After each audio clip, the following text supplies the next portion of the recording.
Baik, Assalamualaikum warahmatullahi wabarakatuh. Selamat pagi, salam sejahtera untuk kita semua. Kembali bertemu dengan saya, Bayu Sujatmiko.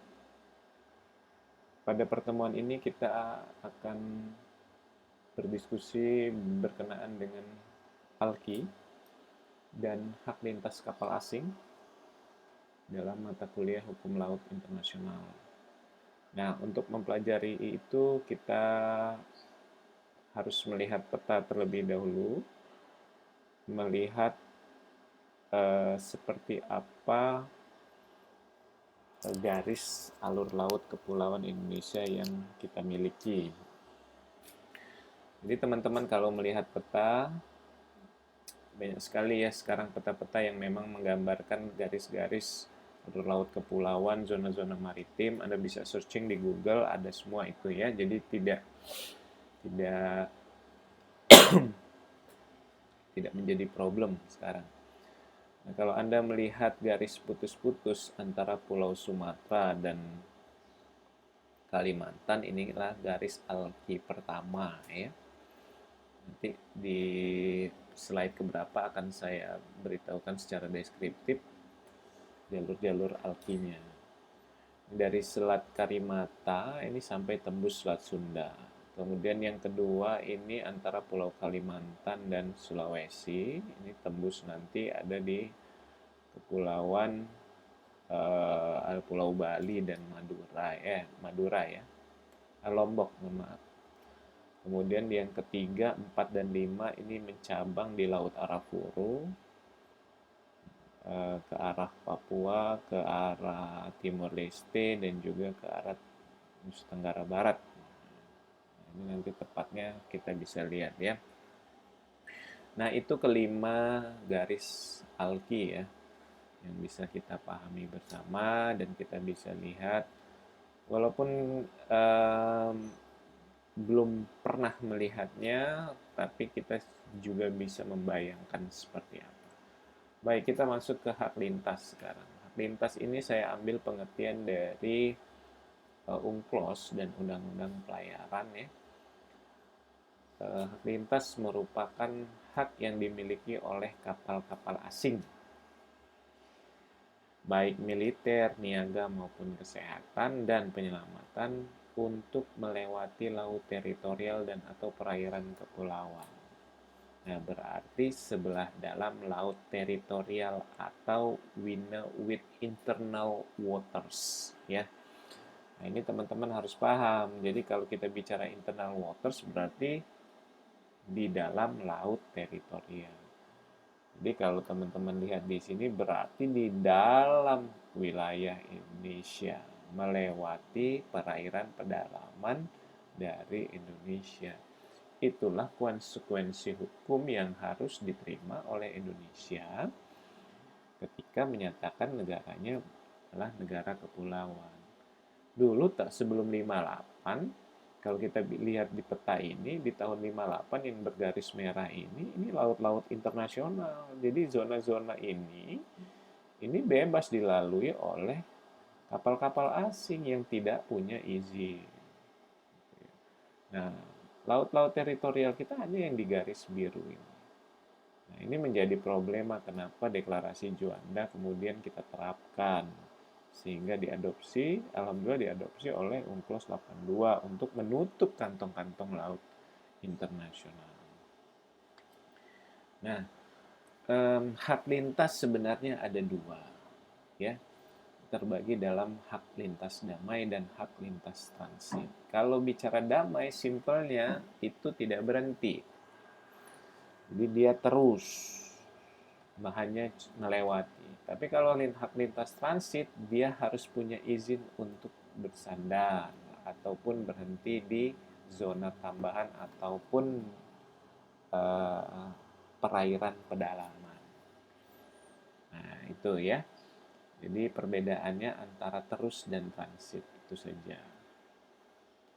Nah, yang menarik adalah ada perbedaan antara 82, Jenewa 82, Jenewa 58 dan 82. UNCLOS 82. Yang saya bilang tadi di sini adalah hak lintas damai melalui laut teritorial atau selat. Nah, ini coba kita lihat.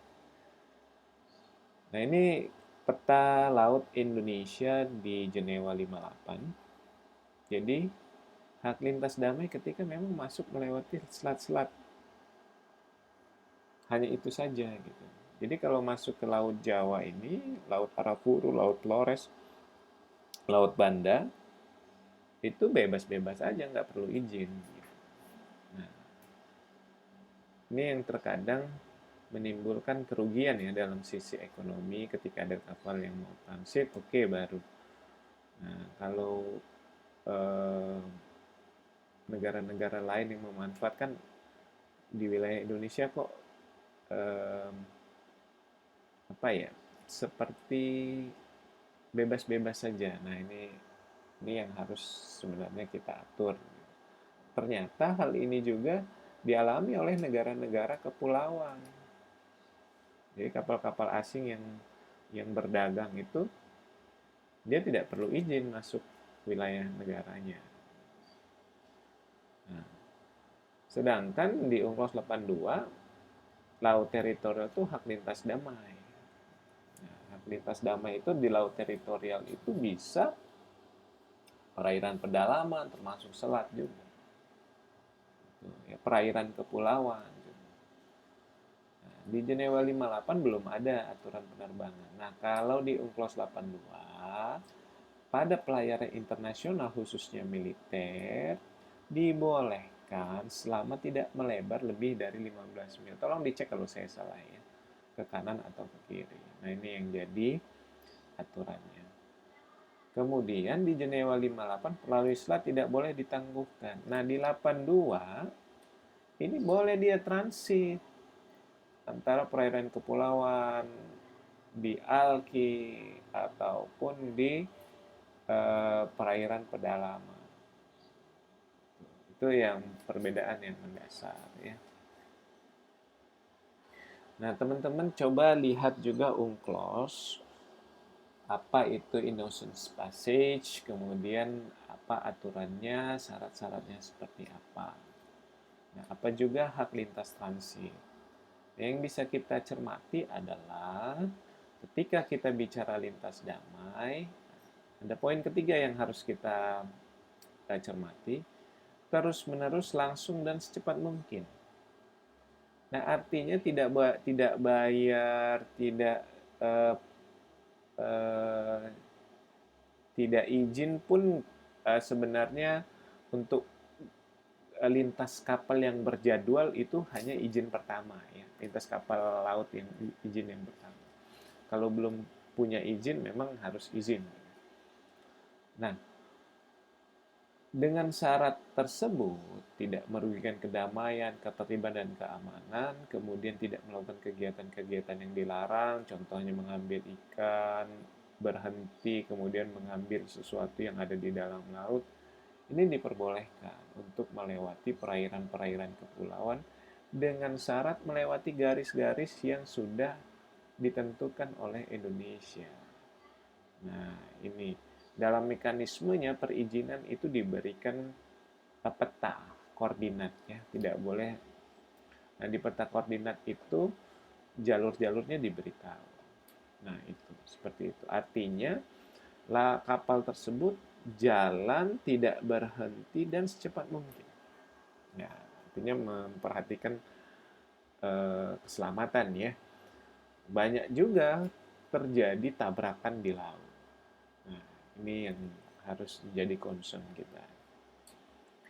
Nah, hak lintas transit, apa sih yang membedakan antara hak lintas damai tersebut? Yang seperti yang saya sudah jelaskan di awal, bedanya kalau transit kan berhenti. Kalau damai terus. Nah, seperti itu ya. Nah, hak lintas transit ini kebebasan pelayaran dan penerbangan oleh kapal dan pesawat udara asing. Kemudian untuk tujuan transit yang terus-menerus langsung dan secepat mungkin. Nah, transit ini sebagian besar kapal-kapal yang sudah punya perjanjian dagang dalam prakteknya ya. Jadi teman-teman bisa melihat ya data-data yang ada di Pelindo, kemudian perusahaan ekspor impor. Nah, ini memang sudah berjadwal gitu ya, sudah sama halnya dengan penerbangan udara yang berjadwal. Nah, jadi saya kurang begitu paham ya mekanisme pembayaran pajak, kemudian mekanisme transit pelabuhan, berhenti pelabuhan itu. Coba kita nanti lihat di PP peraturan pemerintah tentang kapal tanker ya, pelabuhan peti kemas. Nah, ini coba kita lihat seperti apa pembayarannya seperti itu. Nah, kurang lebih seperti itu ya. Nah, kemudian kita masuk ke ALKI ya. Di pasal 53 itu kita diberikan sebuah definisi mengenai alur laut kepulauan Indonesia. Dia bicara masalah rangkaian poros dengan koordinat tertentu. Nah, ini yang kalau kita lihat di sini garisnya putus-putus ya. Nah, ini punya koordinat-koordinat tertentu ya. Saya juga nggak paham itu koordinat-koordinat laut itu seperti apa, bujur timur, lintang selatan. Nah, itu yang bisa kita pelajari juga bersama untuk sebagai informasi tambahan. Mulai dari tempat masuk di laut teritorial hingga keluar laut teritorial lainnya. Berarti dari ujung ke ujung ya. Nah, ini saya rasa nggak sulit untuk dipelajari. Yang sulit itu adalah kalau ketemu case. Nah, itu yang harus teman-teman juga pelajari. Nah, yang perlu dipahami adalah hak lintas pelayaran dan penerbangan oleh kapal dan pesawat udara asing. Nah, ini hanya berlaku untuk kapal-kapal tanker dan kemudian yang di atasnya ada pengawalan atau kapal-kapal militer. Kapal militer pun, kapal selam tuh kalau masuk internal waters dia harus keluar, nggak boleh di dalam. Dia harus keluar kepalanya itu ya. Nah, gimana kalau penerbangan udara yang berjadwal? Kalau misalnya ada penerbangan dari Australia, ini ya saya gambarkan coba ya. Dari penerbangan dari Australia, dia mau ke Kalimantan. Apakah dia harus melewati Alki dulu, kemudian baru putar balik dari Laut Sulawesi ke sini? Itu kan sebenarnya makan waktu dan menghabiskan apa ya, afturnya ya, gitu ya, dan tidak efisien dan efektif. Nah, ada namanya penerbangan berjadwal yang memang sudah diatur secara komersil kerjasama Departemen Perhubungan dan pihak swasta, pihak penerbangan maksud saya, dan izinnya itu memang sudah dilakukan pertama kali ketika mengajukan izin penerbangan untuk jadwal-jadwal dan tempat-tempat tertentu. Nah, itu diperbolehkan seperti itu. Nah, dari Australia ke Jakarta, Jakarta kemudian ke Malaysia, Singapura atau ke Filipina, dia akan melewati wilayah Indonesia tetapi tidak perlu mengikuti koordinat-koordinat ALKI.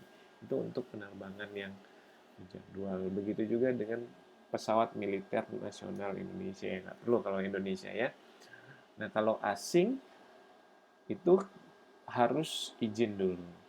Nah, pernah kita mendengar ada pesawat Cessna, ada pesawat militer yang masuk ke wilayah Indonesia kemudian diusir atau disuruh turun paksa.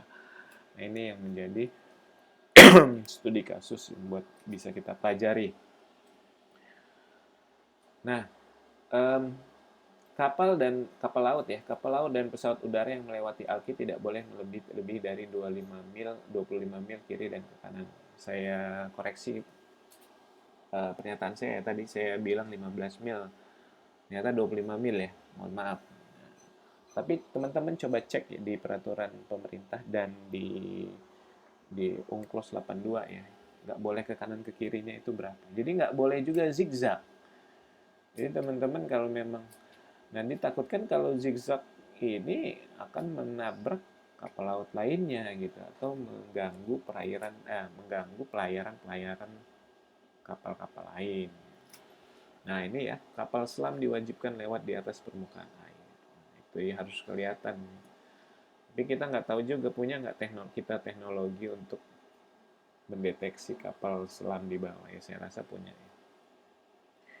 Nah ini tambahan buat teman-teman ya. Ada peraturan tentang daftar koordinat titik. Nah, ini yang menentukan juga titik koordinat di alur laut Kepulauan Indonesia. Ada perubahan peta di tahun berapa ya? Ada videonya nanti saya share ke teman-teman. Itu perubahan peta itu juga secara otomatis akan merubah daftar-daftar koordinat-koordinat titik atau menambah. Nah, ini apalagi kalau memang perubahan peta itu terhadap daerah-daerah strategis atau masuk koordinat-koordinat yang strategis terhadap Alki. Nah, Undang-Undang Nomor 6 Tahun 96 tentang Perairan Indonesia menggantikan Peraturan Pemerintah 1960 dan PP 98 tentang daftar koordinat. Nah, Anda bisa cek di Undang-Undang Nomor 6 Tahun 1996 itu tentang daerah-daerah atau koordinat-koordinat Alki. Nah, itu ya. Tugas teman-teman harus melihat undang-undang tersebut seperti apa. Nah, Alki itu sebenarnya dasar hukumnya banyak sekali ya. Ini hanya sebatas tambahan informasi buat rekan-rekan sehingga bisa melihat di 73 punya landas kontinen, 83 tentang SZEE, 85 tentang perikanan, dan 92 tentang pelayaran. Nah, coba cek di Undang-Undang Nomor 9 Tahun 85, ini mungkin sudah berubah ya. Dan pelayaran ini coba dilihat ya. Nah, ini saya coba mencatat ya. Di slide ini mungkin out of date ya. Jadi teman-teman bisa cek. Seperti RUU tentang pertambangan minyak dan gas bumi, ini sudah keluar sebenarnya gitu ya. Nah, RUU dan RPP ini sebagian besar sangat berpengaruh terhadap Alki. Kenapa? Karena ini berkenaan langsung dengan pemanfaatan Alki itu sendiri. Nah, RUU tentang pemanfaatan perairan Indonesia dan zona tambahan. Nah, ini coba dicek. Kemudian pertambangan minyak dan gas bumi. Ini kalau Alki-nya di situ ternyata ada wilayah yang berpotensi untuk menghasilkan gas alam dan minyak bumi seperti itu. Ini harus kita geser juga kan seperti itu. Nah, peraturan teknisnya coba teman-teman lihat di situ. Kemudian ada RPP tentang hak dan kewajiban kapal dan pesawat udara asing. Kemudian daftar koordinat geografis. Nah, di RPP itu nanti kita juga melihat yang tentang hak dan kewajiban kapal dan pesawat udara asing. Ada 19 syarat ya sebenarnya yang harus dipatuhi oleh kapal asing ketika melewati koordinat Alki. Kemudian RPP tentang tertib pelayaran. Nah, ini ya yang saya bilang tadi ini laut-laut Alki 1 sampai Alki 3C. Ya. Nah, ini ada 5 Alki yang bisa kita cerna. Alki 1 Selat Sunda sampai Laut Cina Selatan. Nah, sekarang jangan Laut Cina Selatan. Laut Natuna Utara. Nah, ini ya. Bukan Laut Cina Selatan lagi, kita bicara Laut Natuna Utara. Nah, 3C ini Laut Arafuru, Laut Banda, sampai Samudra Pasifik. Nah, ini dia. Jadi Laut Arafuru, ini ya, dari paling pojok ke kanan ini. Nah, teman-teman bisa cek lah ya, materinya sudah saya kirim semua ya. Jadi jangan Sampai nggak tahu nanti alki Indonesia ada berapa. Nggak tahu, kerok itu. Nah, ini yang 19 syarat yang saya bilang itu ya. Jadi sudah sesuai dengan UNCLOS 82 dan juga rezim ICAO. Ini organisasi penerbangan dunia ya, penerbangan sipil dunia. Ini bisa dilihat teman-teman, ada 19 syarat yang harus dipatuhi pada pemanfaatan alki ya. Nah, di poin ke-14 nih yang agak urgent-urgent ya. Poin 11, poin 14 ini bisa kita lihat. Nah, teman-teman bisa baca sendirilah ya. Nanti di pause saja seperti apa. Dan materinya juga ada. Nah, pertanyaannya nanti saya akan share di grup, di Google Class. Silakan teman-teman lihat materi ini dengan seksama. Kemudian silakan kalau ada pertanyaan, silakan ditanyakan di mana saja, forum, di YouTube boleh, di Google Class boleh, di WA juga nggak ada masalah. Baik, penjelasan dari saya tentang alur laut kepulauan Indonesia cukup segitu. Terima kasih. Silahkan bertanya. Tugas